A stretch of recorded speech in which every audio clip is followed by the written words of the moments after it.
प्रिय विद्यार्थियों, CEW 102 के पाठ्यक्रम में आपका स्वागत है। आज हम वैद्युत आग से बचाव के तरीके और अग्निशमन यंत्रों का अध्ययन करेंगे। जैसा कि आप जानते हैं कि गुफाओं में रहने वाले आदि मानव को जब आग का ज्ञान हुआ और उसने इसे इस्तेमाल करना शुरू किया तो उसने देखा कि यह उसके लिए एक प्रकार का वरदान थी। आग बहुत काम की चीज़ है और यह हमें प्रकृति द्वारा दिया गया एक अनमोल उपहार है, परंतु कई स्थानों पर ज़रा सी असावधानी से यह बड़ी दुर्घटना का रूप भी ले सकती है। और देखने में यह आता है कि आग की अधिकतर दुर्घटनाएं लगभग 60% विद्युत के स्पार्क होने से ही होती हैं। और यदि फैक्ट्रियों व अन्य संस्थानों में पूरी सावधानी और सुरक्षा के साथ सभी कर्मचारी कार्य करें तो आग की कई दुर्घटनाओं को रोका जा सकता है और जान माल की हानि से बचा जा सकता है।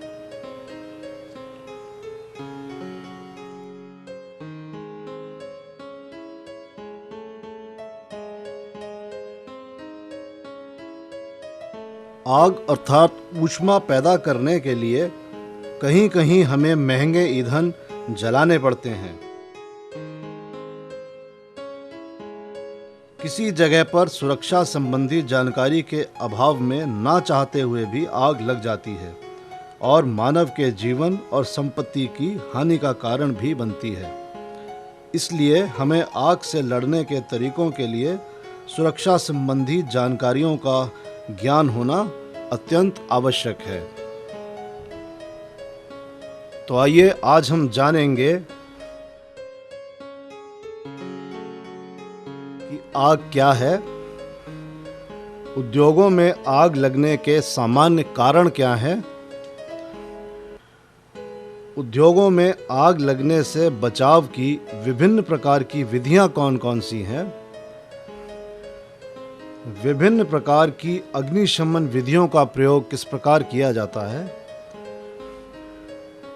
तथा विभिन्न प्रकार के अग्निशमन यंत्र कौन-कौन से हैं।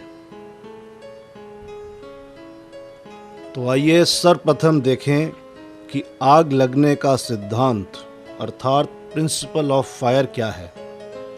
यह एक समीकरण के द्वारा बड़ी आसानी के साथ समझा जा सकता है। आग बराबर ऑक्सीजन धन ऊष्मा धन ईंधन। जब ऑक्सीजन, ऊष्मा तथा ईंधन, कोयला, तेल आदि आपस में मिलते हैं तो आग बनती है। यदि इन तीनों में से एक को भी हटा दिया जाए तो आग बुझ जाती है। इसी सिद्धांत को हम फायर ट्रायंगल द्वारा अर्थात आग के त्रिभुज द्वारा भी बड़ी आसानी के साथ समझ सकते हैं। चित्र में जो त्रिभुज आपको दिखाए जा रहे हैं, यदि उसकी कोई भी एक भुजा जो कि ऑक्सीजन अर्थात हवा, ऊष्मा या ईंधन को प्रदर्शित कर रही है हटा दिया जाए तो आग बुझ जाएगी। दूसरे शब्दों में आग का अर्थ है किसी पदार्थ का झुलसना जो कि गर्मी और रोशनी देकर जलता है। वह ताप जिस पर आग पैदा होती है उसे 3 श्रेणी में बांटा जा सकता है: flash point, fire point, ignition point. Flash point ऐसा ताप जिस पर कोई भी पदार्थ कुछ क्षणों के लिए थोड़ी सी ऊष्मा उत्पन्न करता है, फ्लैश पॉइंट कहलाता है। फायर पॉइंट ऐसा ताप है जिस पर कोई भी पदार्थ में ज्वाला कुछ क्षणों के लिए जलती रहती है। इग्निशन पॉइंट वह बिंदु है या वह कम से कम तापक्रम है जिस पर पदार्थ में ज्वाला ऑक्सीजन की सहायता से बनती है। आग ऑक्सीजन और ईंधन के बीच में होने वाली एक ऐसी रासायनिक क्रिया का परिणाम है जो हमें ज्वाला या लौ के रूप में दिखाई देती है।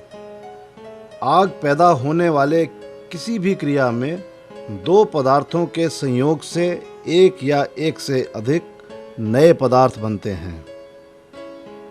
सामान्यतः सभी ईंधनों में मुख्य रूप से कार्बन और हाइड्रोजन होते हैं। जब ये पदार्थ जलते हैं तो ऑक्सीजन से संयोग करके कार्बन डाइऑक्साइड और पानी नए पदार्थों के रूप में बनते हैं। अब प्रश्न उठता है कि चीज़ें जलती क्यों हैं? जलने के लिए ऊष्मा की आवश्यकता होती है। किसी भी ईंधन के जलने के लिए यह ज़रूरी है कि उसे उसके ज्वलनांक अर्थात इग्निशन पॉइंट तक गर्म किया जाए। जैसे ही यह स्थिति पहुंचती है, ईंधन जलना शुरू हो जाता है। इस क्रिया में पैदा हुई ऊष्मा जलने की इस क्रिया को ईंधन के समाप्त होने तक जारी रखती है। ईंधन के जलने के लिए कुछ स्थितियों का होना ज़रूरी है। पहले तो जलाने के लिए कोई चीज़ हो, दूसरे अच्छी मात्रा में ऑक्सीजन हो, तीसरे जलाने वाली चीज़ों को उसके ज्वलन अंक तक गर्म किया जाए। अब प्रश्न उठता है कि जलने की क्रिया में गर्मी क्यों पैदा होती है? ऑक्सीजन के अणुओं द्वारा ईंधन के अणु तोड़ दिए जाते हैं। इन टूटे हुए अणुओं से ऑक्सीजन संयोग करती है और संयोग करने से ऊर्जा पैदा होती है, जो हमें ऊष्मा के रूप में मिलती है। आग से पानी गर्म किया जाता है, भोजन पकाया जाता है। आग से ही कारखानों में बड़ी बड़ी भट्टियां जलाई जाती हैं, जिसमें धातुओं आदि की गलाई होती है। मोटर कारों, विमानों, मोटर बोटों आदि में भी आग का इस्तेमाल किया जाता है। मनुष्य द्वारा आग का इतने अधिक कार्यों में उपयोग होता है कि उसकी गिनती करना ही कठिन है। जब तक आग मनुष्य के काबू में रहती है, तब तक वह उसकी सच्ची मित्र है। लेकिन काबू के बाहर होते ही आग मनुष्य की सबसे बड़ी शत्रु बन जाती है। हर वर्ष आग लगने से करोड़ों की धन संपत्ति नष्ट हो जाती है और सैकड़ों लोग जलकर मर जाते हैं। तो आइए जानते हैं कि औद्योगिक आग के क्या कारण हैं। सर्वप्रथम, लापरवाही से धूम्रपान करना। फैक्ट्रियों में कर्मचारियों द्वारा सिगरेट या बीड़ी पीकर ऐसी जगह फेंकना जहां पर आग भड़काने वाले पदार्थ पड़े होते हैं, जो कि आग लगाने में मददगार हैं। ऐसा करने से कामगारों को रोकना चाहिए। मशीनों में स्पार्किंग होना। अधिकतर खराद मशीन, ग्राइंडिंग मशीन आदि पर कट लगाने से स्पार्किंग होती रहती है। यह स्पार्किंग उसी मशीन या उसके आसपास पड़े आग भड़काने वाले पदार्थों में आग लगा सकती है। अतः ऐसी स्थिति में हमें सावधान रहना चाहिए। अन्य आग उत्पन्न करने वाले स्रोत। बिना पाइप के फर्नेस, गर्म हवा प्रणाली, स्टोव, रसोई घर की ऊष्मीय युक्तियां और क्यूपोला भट्टी आदि। Air conditioners. एयर कंडीशनर में इकट्ठी हुई मिट्टी, सूत या फिल्टर को ही एयर कंडीशनरों के अंदर, मोटर आदि में होने वाली स्पार्किंग से आग लग सकती है। अतः उनका समय समय पर निरीक्षण करते रहना चाहिए। पिघली धातु अर्थात मोल्टन मेटल्स। यदि पिघले धातु को उठाने वाले बर्तन टूटे फूटे हों तो उसमें से गर्म धातु गिरकर आग का खतरा पैदा कर सकती है। वेल्डिंग करते हुए। कार्य करती वेल्डिंग टॉर्च का किसी आग लगने वाले पदार्थों से छू जाने पर आग लगने का खतरा हो सकता है। Static electrical spark. कई उद्योगों जैसे textile, rubber factories, printing press के कार्य आदि में कई हालातों में स्टैटिक चार्ज आग लगने का खतरा पैदा कर सकता है। आग का वर्गीकरण। आइए देखते हैं कि आग का वर्गीकरण किस प्रकार किया जाता है। आग को 5 वर्गों में बांटा गया है। क्लास ए, इस वर्ग के अंदर साधारण जलने वाले पदार्थ जैसे कागज, लकड़ी, टेक्सटाइल फाइबर आदि पदार्थ आते हैं। इस वर्ग की आग बुझाने के लिए पानी बहुत आवश्यक है। यह पानी से बड़ी आसानी के साथ बुझाई जा सकती है। क्लास बी के अंतर्गत अत्यंत ज्वलनशील पदार्थ आते हैं, जैसे flammable liquids, gasoline, petrol, diesel, thinners, oil based paints, grease आदि। इस वर्ग की आग बुझाने के लिए विभिन्न प्रकार के अग्निशमन यंत्र प्रयोग में लाए जाते हैं, जिनमें निम्न पदार्थ प्रयोग में लाए जाते हैं: dry chemical type, carbon dioxide, halogenated agents. Class C, इस वर्ग के अंतर्गत विद्युत उपकरणों में लगी आग या अन्य विद्युत संबंधी आग आती हैं तथा ऐसी आग कार्बन डाइऑक्साइड वाले अग्निशमन यंत्र द्वारा बुझाई जाती हैं। क्लास डी, ऐसी आग जो निम्न पदार्थों में लगती है, जैसे magnesium, sodium, potassium, titanium, aluminium आदि, तथा इस प्रकार की आग के अंतर्गत स्पेशल ड्राई पाउडर टाइप अग्निशमन यंत्र उपयोग में लाए जाते हैं। क्लास के, इस वर्ग के अंतर्गत निम्न प्रकार की आग आती हैं, जैसे खाना बनाने वाले उपकरणों में लगी आग, वेजिटेबल ऑयल्स, एनिमल ऑयल्स आदि। इस आग को बुझाने के लिए पोटेशियम एसीटेट आदि के अग्निशमन यंत्र उपयोग में लाए जाते हैं। अग्निशामक यंत्र अर्थात फायर एक्सटिंग्विशर्स। अग्निशामक यंत्र ऐसा उपकरण होता है जिसके द्वारा जलती हुई वस्तुओं पर द्रव्य, गैस या चूर्ण का छिड़काव किया जा सकता है और जल रही वस्तु की ऑक्सीजन की सप्लाई रोककर आग बुझाई जा सकती है। इसके द्वारा छिड़का जाने वाला द्रव्य, गैस या चूर्ण स्वयं ज्वलनशील नहीं होता और ना ही ज्वलन में सहायक होता है। अग्निशामक यंत्र मुख्यतः निम्न 5 प्रकार के प्रयोग में लाए जाते हैं। जल युक्त अग्निशामक यंत्र। इस प्रकार के यंत्र में वायु दाब के साथ जल भरा होता है। एक लीवर को दबाने से जल की बौछार पैदा होती है, जिसके द्वारा आग बुझाई जाती है। लीवर को छोड़ते ही जल की बौछार स्वतः रुक जाती है और इस प्रकार जल अनावश्यक रूप से व्यय नहीं हो पाता।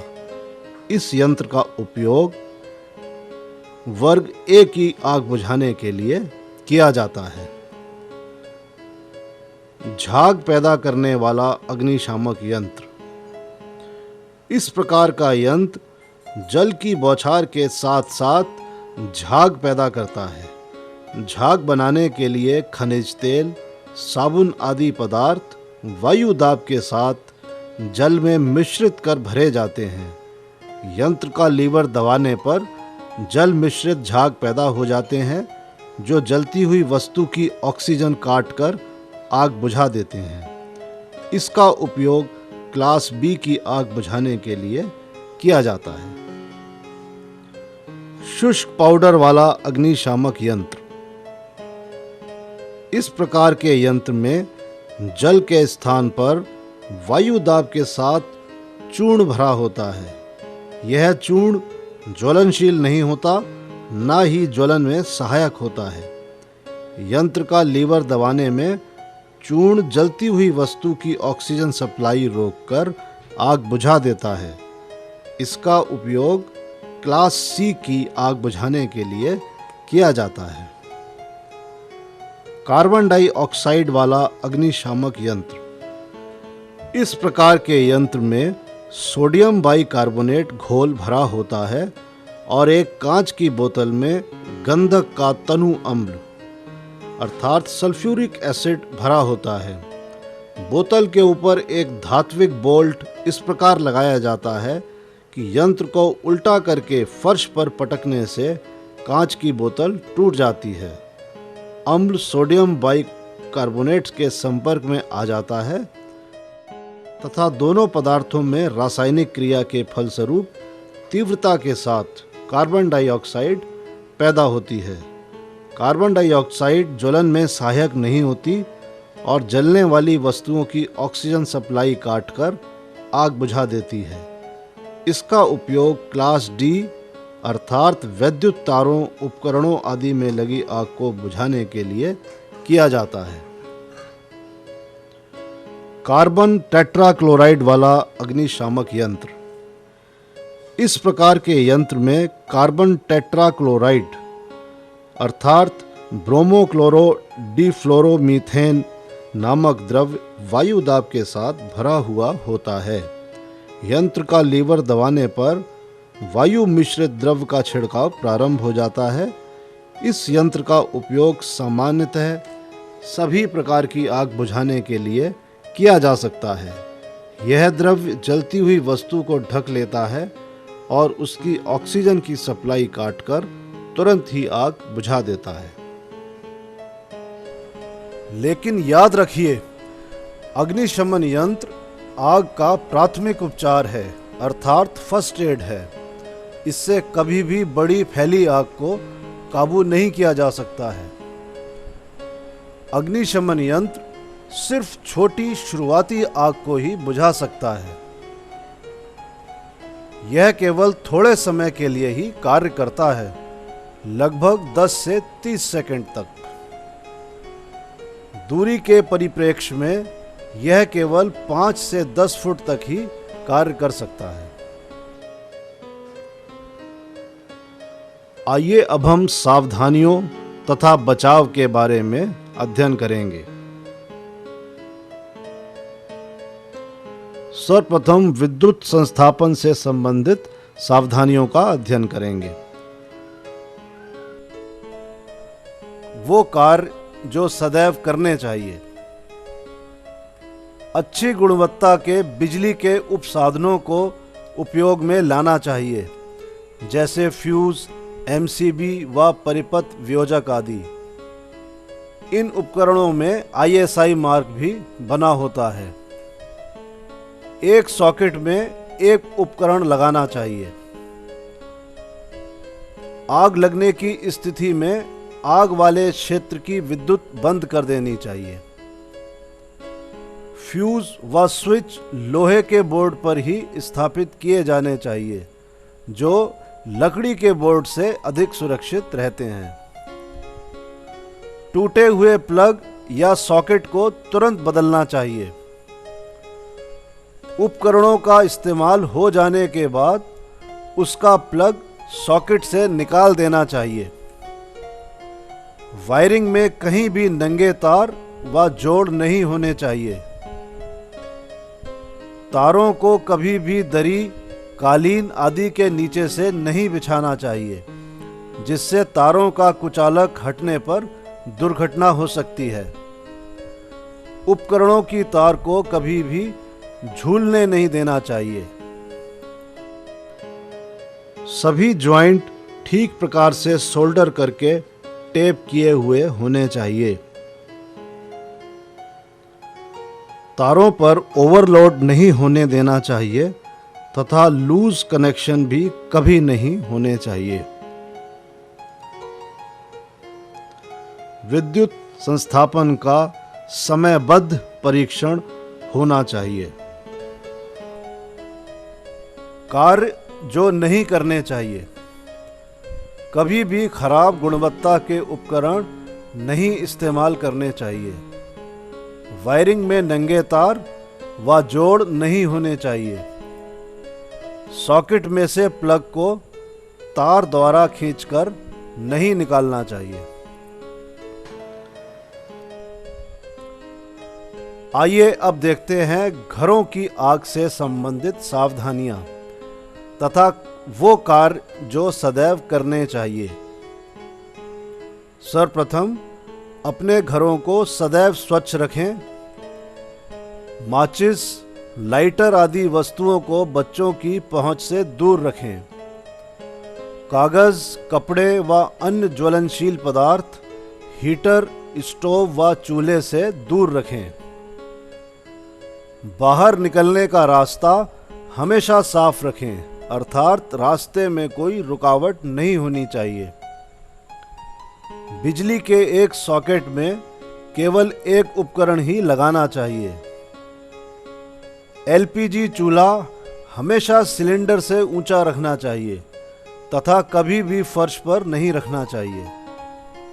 आग बुझाने के लिए पानी से भरी बाल्टी का इस्तेमाल करना चाहिए तथा जल जाने पर भी पानी डालते रहना चाहिए जब तक दर्द में आराम ना आ जाए। अब वह कार्य जो नहीं करने चाहिए। बिजली के उपकरणों से अनावश्यक छेड़छाड़ नहीं करनी चाहिए। ज्वलनशील पदार्थों को कभी भी हीटर आदि के पास नहीं रखना चाहिए। मोमबत्ती व अगरबत्ती कभी भी ज्वलनशील पदार्थों के पास नहीं लगानी चाहिए। ढीले ढाले कपड़े पहनकर खाना नहीं बनाना चाहिए। अन्य सावधानियां। प्लांट का डिजाइन और बनावट।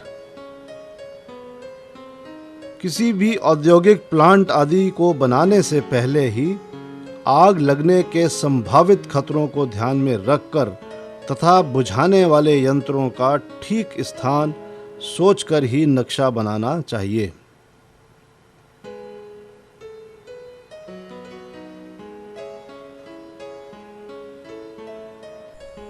आइए अब देखते हैं उद्योग में आग से सुरक्षा के कौन से मुख्य बिंदु हैं।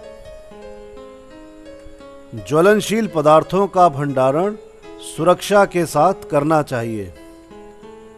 रासायनिक पदार्थों को ठंडे व शुष्क स्थान पर आग से दूर रखना चाहिए। खतरनाक रासायनिक पदार्थों के भंडारण स्थल पर धूम्रपान वर्जित अर्थात प्रतिबंधित होना चाहिए। फ्यूज व परिपथ वियोजक उचित क्षमता के होने चाहिए। वेल्डिंग करने से पहले ज्वलनशील पदार्थों को साफ कर देना चाहिए। सभी मशीनों को साफ व स्नेहित करते रहना चाहिए जिससे घर्षण व ताप न बढ़ने पाए। नियमित अंतराल में अग्नि सुरक्षा अभ्यास अर्थात फायर ड्रिल करते रहना चाहिए। कार्यकर्ताओं का प्रशिक्षण। प्रत्येक कार्यकर्ता को आग लगने के खतरे तथा आग बुझाने के तरीकों की जानकारी होना अत्यंत आवश्यक है। साथ ही साथ आग के खतरे से बचाव व आग लगने की परिस्थिति में किए जाने वाले बचाव कार्यों का प्रशिक्षण देना भी बहुत अनिवार्य है। आग बुझाने के यंत्र। सभी उचित प्रकार के आग बुझाने के यंत्र ठीक स्थानों पर अवश्य लगाए जाने चाहिए ताकि आवश्यकता पड़ने पर आग आसानी से तुरंत बुझाई जा सके। पानी के प्रबंध। फैक्ट्री में पानी का प्रबंध ऐसा होना चाहिए कि आवश्यकता पड़ने पर आग बुझाने के लिए पानी उपलब्ध हो सके। इस कार्य हेतु फायर हाइड्रेंट की व्यवस्था की जानी चाहिए। अग्नि दुर्घटना होने की स्थिति में किसी जलते भवन को किस प्रकार खाली करना चाहिए, आइए देखते हैं। कभी भी दरवाज़ों को बंद या लॉक ना करें। आकस्मिक दुर्घटना होने पर पहले से निर्धारित रास्ते का ही उपयोग करें। कभी भी लिफ्ट या एलिवेटर आदि का उपयोग ना करें। यदि हो सके तो फर्श पर लेटकर अथवा हाथों के बल चलें, जिससे कि धुएं व जहरीली गैसों से बचाव हो सके। अपने मुंह व नाक को गीले कपड़े से ढकें। एक बार सीढ़ी से नीचे वाले तल पर उतर जाएं तो कभी भी ऊपर वाले तल पर नहीं जाना चाहिए। क्या आप जानते हैं, जब आग लगती है तो धुआं पैदा होता है तथा धुआं ही लोगों के मरने का कारण बनता है। जब सोफा, फोम, पीवीसी आदि जलते हैं तो जहरीले धुएं का निर्माण करते हैं तथा इस जहरीले धुएं से मनुष्य की मृत्यु 2 मिनट में ही हो सकती है। यदि किसी के कपड़ों में आग लग जाए तो उसको रुककर नीचे फर्श पर लेटकर रोल करना चाहिए। याद रखिए, स्टॉप, ड्रॉप एंड रोल। यदि आपको एलपीजी गैस की दुर्गंध आ रही हो तो फर्श से नज़दीक वाले दरवाजे व खिड़कियां अर्थात नीचे वाले दरवाजे खिड़कियां खोल देनी चाहिए, क्योंकि एलपीजी गैस हवा से भारी होती है। धुआं गर्म होता है व हवा से हल्का होता है तथा सदैव ऊपर की तरफ ही जाता है। अतः उससे बचने के लिए फर्श पर नीचे हाथों की कोहनियों की सहायता से चलना अर्थात क्रॉल करना चाहिए। एक कंबल व एक पानी से भरी बाल्टी आग बुझाने वाले उपायों में बहुत कारगर होते हैं। कार्बन मोनोऑक्साइड गैस गंधहीन, रंगहीन व स्वादहीन होती है तथा इस गैस के कारण मनुष्य की मृत्यु तुरंत हो सकती है। यदि कहीं आग लग जाए तो सर्वप्रथम फायर ब्रिगेड को सूचित करें तथा 101 नंबर पर फोन करें। आकस्मिक फोन नंबर 101 आग के लिए तथा 100 पुलिस के लिए होते हैं तथा इसका कोई मूल्य भी नहीं देना पड़ता है। यदि आप पीसीओ से भी टेलीफोन करें तो भी आपको इसका पैसा नहीं देना होगा। सारांश। तो इस प्रकार हमने जाना कि औद्योगिक आग के कारण क्या हैं, आग क्या है, कुछ महत्वपूर्ण बिंदु जैसे कि flash point, fire point, ignition point क्या होते हैं, विद्युत आग से बचाव के लिए क्या सावधानियां प्रयोग में लाई जाती हैं तथा आग से बचाव के लिए विभिन्न प्रकार की व्यवस्था किस प्रकार बनाई जा सकती है, आग का वर्गीकरण क्या है तथा विभिन्न प्रकार की आग से लड़ने की विधि और अग्निशमन यंत्र कौन कौन से हैं।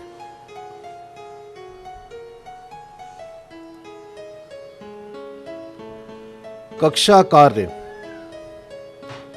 विद्यार्थी अपनी प्रयोगशाला, कार्यशाला अथवा किसी उद्योगशाला में भ्रमण करें और देखें कि अग्निशमन यंत्र कहाँ-कहाँ पर लगे हैं तथा किस वर्ग की आग बुझाने के लिए हैं।